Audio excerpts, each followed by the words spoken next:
The NASCAR Sportsman Division was a racing series that ran from 1989 to 1996 that was meant for up-and-coming drivers to gain experience on larger tracks and help establish themselves within the NASCAR League. The series soon became infamous for the large number of crashes and casualties it produced during its short lifespan.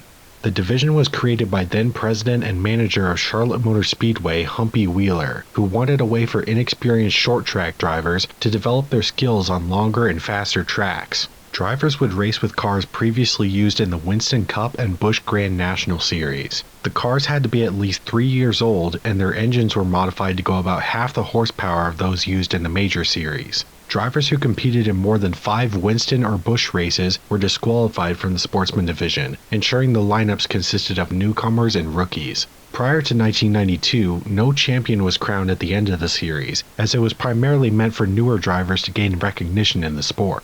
The inaugural Sportsman exhibition was held on May 24, 1989 at Charlotte Motor Speedway. Jack Sprague would end up crossing the finish line first, however it was discovered that the cylinder heads on his engine were too small, which disqualified him from the race. As a result, runner-up Tim Bender was declared the winner. Aside from this minor controversy, the race was relatively clean with only 5 cautions. The next event in October proved to be much more chaotic. Early in the race, Dwight Cass broke his shoulder after a collision with 2 other cars. Another crash later on would take 8 more cars out of the race, including Richie Petty, the nephew of NASCAR legend Richard Petty. Only 23 of the 40 competitors would end up finishing the race.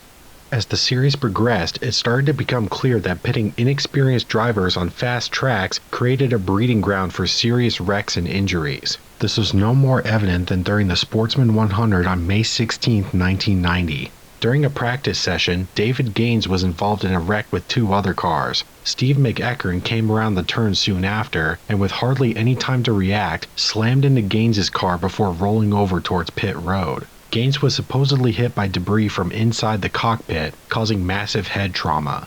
He was declared dead just 20 minutes later. Friends and family said that Gaines had a love for racing and used his day job as an electronics engineer to fund his racing team. The previous year, he had finished runner-up in his division at Caraway Speedway using engines he had crafted himself. He was 27 at the time of his fatal accident. As for Stephen McEachern, he was able to walk away from the crash with only a hand injury and some cuts to his face, but he never competed in another sportsman race again. The division had existed for just shy of a year, and it already produced its first fatality.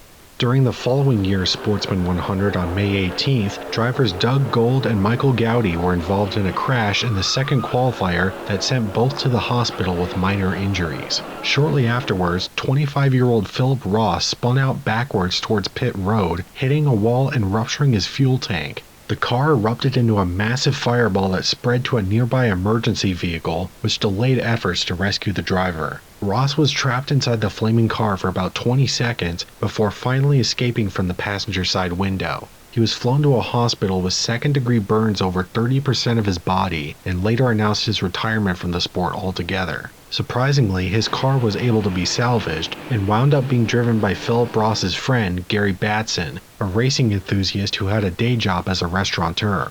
During the actual race the following day, William Metzger would be hospitalized after being struck by another driver, needing to undergo x-rays and a CAT scan. 3 days later, during the Goody's 150, Richie Petty injured his arm during a crash that also required hospitalization. On May 25th, at the Duron Maxwood 100, 4 cars were involved in a serious crash, which included Ed Gardner Jr. and Tom Deeth. Deeth was unable to avoid Gardner's stalled car and slammed into it. Gardner sustained a cracked sternum and a compound fracture in his leg. Deeth fractured his vertebrae in the wreck, also causing him to retire from auto racing.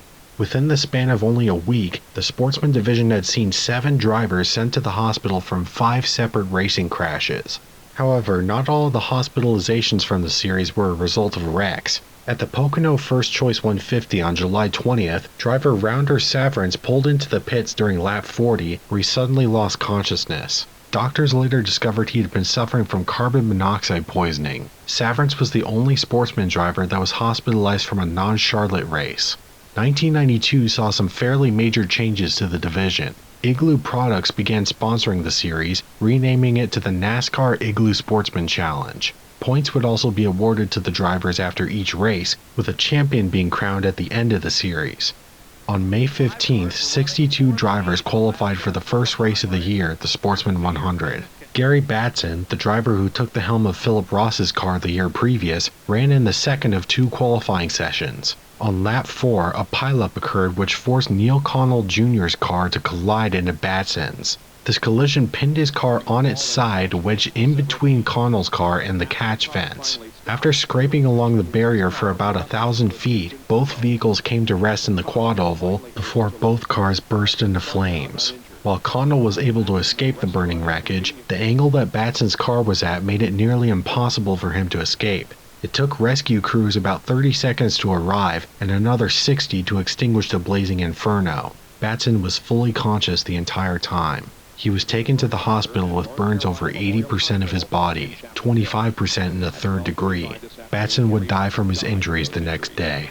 An investigation concluded the tragedy was merely an accident and not a result of the driver's inexperience. The odd angle of Batson's car prevented a safety mechanism from activating, which likely would have stopped the fuel leak that caused the explosion. Humpy Wheeler responded to the tragedy, saying, "I'd have a different feeling if a bunch of guys had overreacted and crashed, but this was a freak accident, something that could have happened at a Winston Cup or Grand National race. It's the most bizarre thing I've ever seen."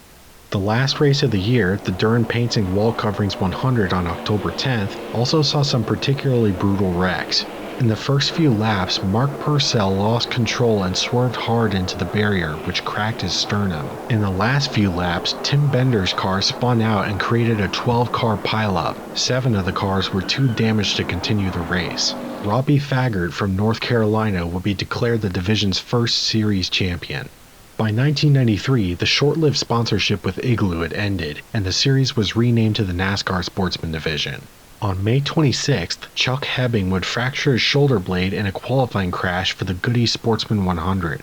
During the actual race, 2 separate pileups wiped out a large chunk of the competition, including Russell Phillips, who was involved in a crash that took out 3 other racers. For the next 2 sportsman races, organizers decided to implement single-file initial starts in an attempt to reduce the amount of accidents the division had been seeing. These 2 races ended up going completely caution-free, so it was decided that single-file starts would be employed at all future sportsman races. The rest of the series that year ran relatively smoothly with no injuries, and South Carolina's David Smith would be crowned that year's champion. He would end up being Sportsman's final series champion, as by 1994 the division went back to running exhibition races only. For the second race of 1994, the Goody's 100 on May 25th, a large pileup occurred on lap 1 that collected 11 drivers. This included John Stroud, whose car slammed headfirst into the wall. Thankfully, no one was injured. While under caution, 64-year-old Glenn Darnell spun out and hit the inside wall past the quad oval, but again suffered no injuries. Things weren't as lucky for Robert Wooten, who got clipped by Ricky Baxley a few laps after the restart. Wooten lost control and slammed into a water barrier inside of turn 4. This crash sent him to the hospital with a concussion. Things got even more hectic at the Duron 100 3 days later. Towards the end of the race, Red Everett's car spun out and came to rest in the middle of the track. That's when Ronnie Sewell slammed into the back of Everett, causing the latter to burst into flames. Both drivers were taken to the hospital. Everett was treated for minor facial burns, and Sewell was shaken up but otherwise unharmed. Shortly afterwards, another crash ended up sending an axle flying into the pit area, striking crew members Jerry Hawks and Jack Cochis. They, along with driver Rounder Savrance, were also taken to the hospital. While Savrance's injuries were minor, Hawks had a broken leg and Cochis suffered a separated shoulder.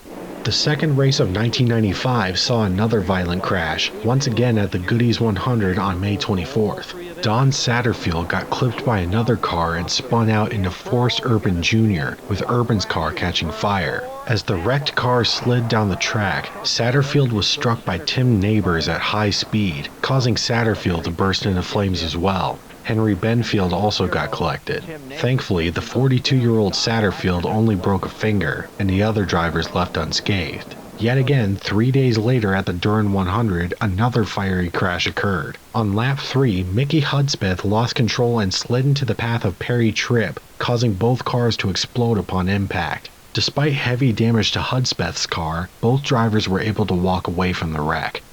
The Winston 100 at Charlotte Motor Speedway was planned to be held on Wednesday, October 4th. However, the event was delayed as a result of Hurricane Opal, a Category 4 cyclone that passed over the eastern United States and killed 63 people. Because of this, the race was delayed to Friday, October 6th. The event was planned to be broadcast live, but this was scrapped in favor of airing the race on tape delay at a later time. 57 drivers would hit the track, with North Carolina native Russell Phillips being the race's pole sitter. By this point, Phillips was on his 15th series start and had been working his way up in the division, with his best finish being 8th place in a race in 1993. He was reportedly ecstatic to get his first career pole position, with his spotter and good friend Philip Baggett later saying he was all happy and smiling for the last 3 days. As the race began, Phillips was able to hold on to the lead for about 2 laps before falling back into the pack in 10th place. On lap 17, drivers Morris Bice and Joe Guida were sent skidding sideways on the track in turn 4. Behind these two were Phillips and South Carolinian Stephen Howard. The spotters for both drivers told them to ascend to try and avoid a collision. Howard hit the brakes and began to ascend. However, for some reason, Phillips decided to move down a lane. Some speculate he was trying to drive past the skidding cars instead of simply avoiding them. Regardless, Phillips ended up plowing into the right rear of Howard's Chevy. Due to the angle of the collision and the momentum that Howard was carrying up the track, Phillips' vehicle was sent into the catch fence upside down. It scraped along the barrier for several yards before flipping back over and coming to rest down the track next to Howard's car. The track marshal was quick to assist Phillips, but motioned to the other officials to stay away from the wreck, as he knew right away there was no saving him. The top half of the Oldsmobile had been completely sheared off, and Phillips was decapitated and dismembered after hitting a caution light. Several objects from Phillips' car were stuck in the catch fence, including Phillips' severed hand still inside its racing glove. The sight was so horrifying that several spectators in the stands fainted.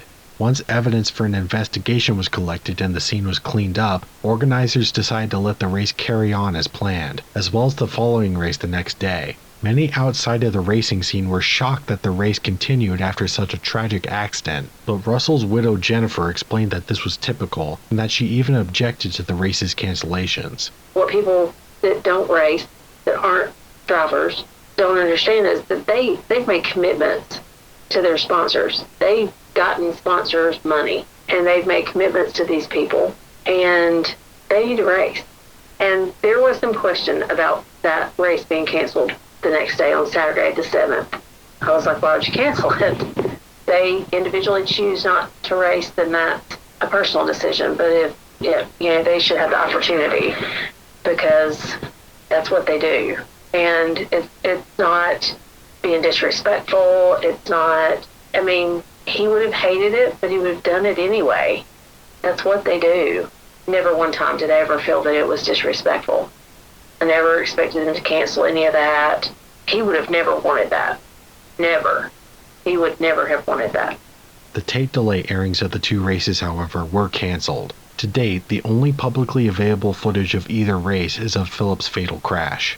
In addition to working for his family's trucking business as a detailer, Phillips also spent time as a fabricator, a youth minister, and a volunteer firefighter. His main passion, however, was racing. He competed on short tracks in the Carolinas for a few years before joining the Sportsman Division. He worked at a local racing school that taught other aspiring drivers. He even met his future wife Jennifer at Concord Speedway before marrying her in 1993.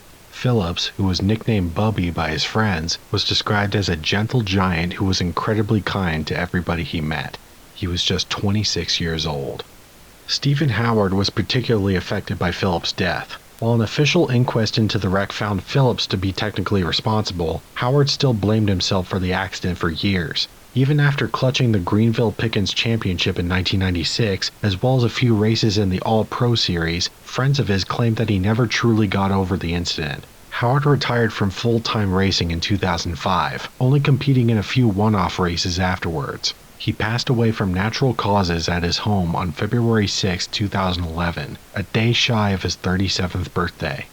Drivers and fans were reminded of the danger that not only sportsman drivers faced, but NASCAR drivers as a whole. Less than a year after Phillips' fatal crash, NASCAR legend Dale Earnhardt Sr. was involved in a near-fatal wreck at Talladega's Die Hard 500. His car hit the wall nearly head-on at almost 200 miles per hour, sending it skidding down the track. Another car rammed into his roof and windshield, which partially collapsed. Earnhardt was later taken to the hospital with a broken collarbone and dislocated sternum. These two violent crashes prompted NASCAR to mandate a new safety feature for their cars the following year. Nicknamed the Earnhardt Bar, it's a metal brace installed on the car's roll cage that helps reinforce its roof during a crash. The effectiveness of this bar would soon be tested on the track, once again at Talladega. At the Touchstone Energy 300 in 1998, Dave Blaney got clipped by another car, causing it to be launched roof first into the wall. Thankfully, Blaney didn't suffer any serious injuries, with some attributing this to the implementation of the new Earnhardt Bar.